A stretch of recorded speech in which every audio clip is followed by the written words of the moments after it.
Today we're going to be talking with Erie Corporation. Erie Corporation started out doing quite well, but hit a few bumps later on in the road. Their mission statement was to stay low-tech with high automation and to buy out their debt, keep their cash flow liquid. The CEO we will be talking with is Jacob Dorsey.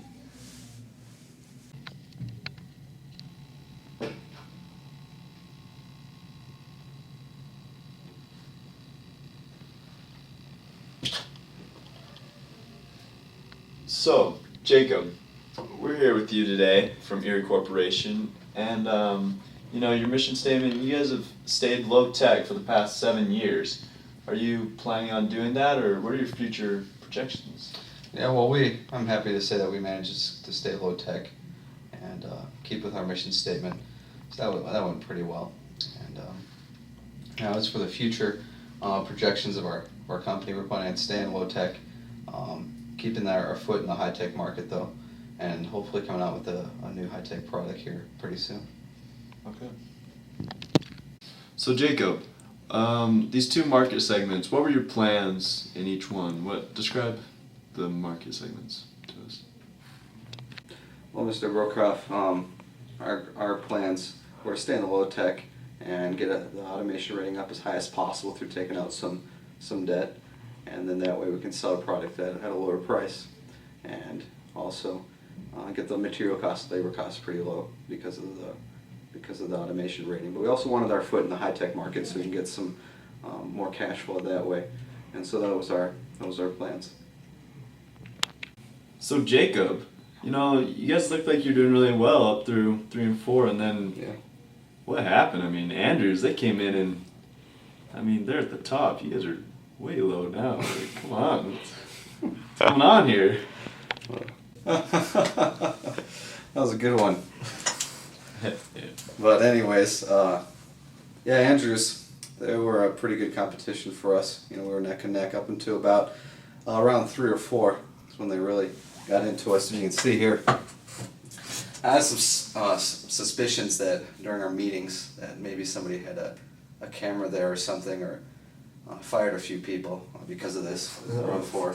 If you can see here on round 4, Andrews, they came out with a product named Ammon. Had a performance of 6.3 and a size of 13.6. And now that looks remarkably similar to our product, EAT, which had a performance of 6.0, size of 13.7. We're still investigating that, even though it happened 5 years ago. Still trying to wrap our brains around it, but it was pretty devastating to the company, to be honest. Because of that, they took away our market share because they came out right off the bat with the automation rating of 10.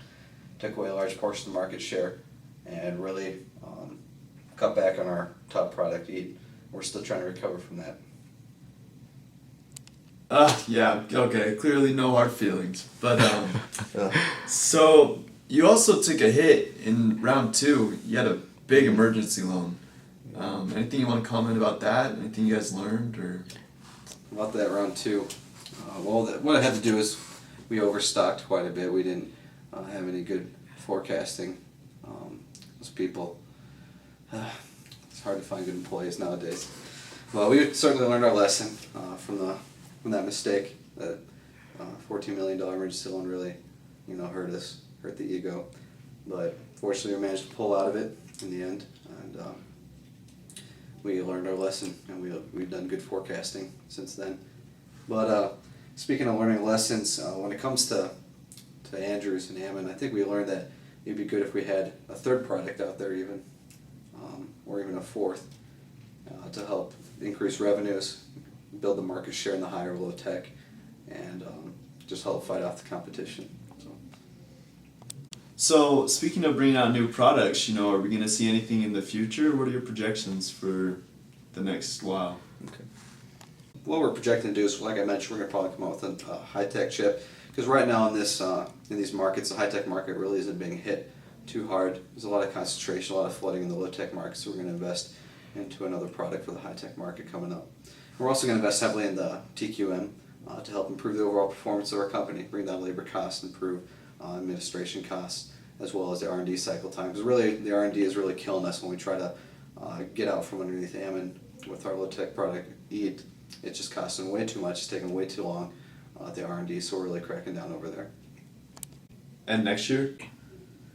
Well, Mr. Trailwaters, for next year, these are our projections for next year, around 8. We're planning to have a return on sales of 10%, return on assets of 12%, leverage of 1.5, return on equity of 20%, sales of $55 million, well, profits of $5 million, the contribution margin of about 55%. So that's what we're looking for next round, and hopefully through our new plans, we're going to be able to achieve that. So what specifically are you going to change about your products or in the company? Question, Mr. King. What we're going to be doing, as you can see here, the perceptual map here in low-tech, high-tech market segments. Our plans for the future, we're going to be moving EAT out from underneath Ammon, getting it upgraded, getting it smaller, faster, as well as get Earl smaller and faster, move it closer to the cutting edge. But we're also excited to announce our new product, Ulenium, we're going to be coming out with here in the next year or so. What we're going to have to do is change a little bit around in our finances. Maybe take out some debt to be able to cover the cost of Ulenium, issue some more stock. But hopefully, we have a good feeling about Ulenium and how it's going to really improve the company. We're going to take advantage of the high-tech market there and that market share and improve our profits and eventually be buying back that debt and buying back that stock and giving some dividends back to our shareholders as a thank you for sticking with Earl, sticking with you. Well, I see that for Earl, the automation is pretty low. What specifically are you going to be able to do for that? Well, that's a good question, Copperstone. For Earl, what we're going to do is we're going to increase the capacity in order to produce more products. Because from what we've seen, from what we've produced so far, it's sold out completely. We've never really overstocked on Earl, so there's a pretty high demand for it. So we're just going to increase capacity as well as increase automation over the next few rounds, no higher than probably level 5, so we can keep it moving without too many costs in R&D. So that's what we're planning on doing there. What do you owe to the great success of your company? Well, Mr. Broker, I'd like to really thank the executive board and their decisions. We really pulled it together. We look at the foundation, Fast Track, and talk about the past rounds and some of the future decisions that we'd be making. We had a few laughs, had some ice cream, just had a good time. What can we expect from Erie in the future? Expect high things from Erie Corporation. As you can see, we're expecting sales to skyrocket through our new product, Ulenium. We're really excited about Ulenium and the hope that it's going to bring to Erie. Really. Well, it was great talking to you. Good talking to you, Jim.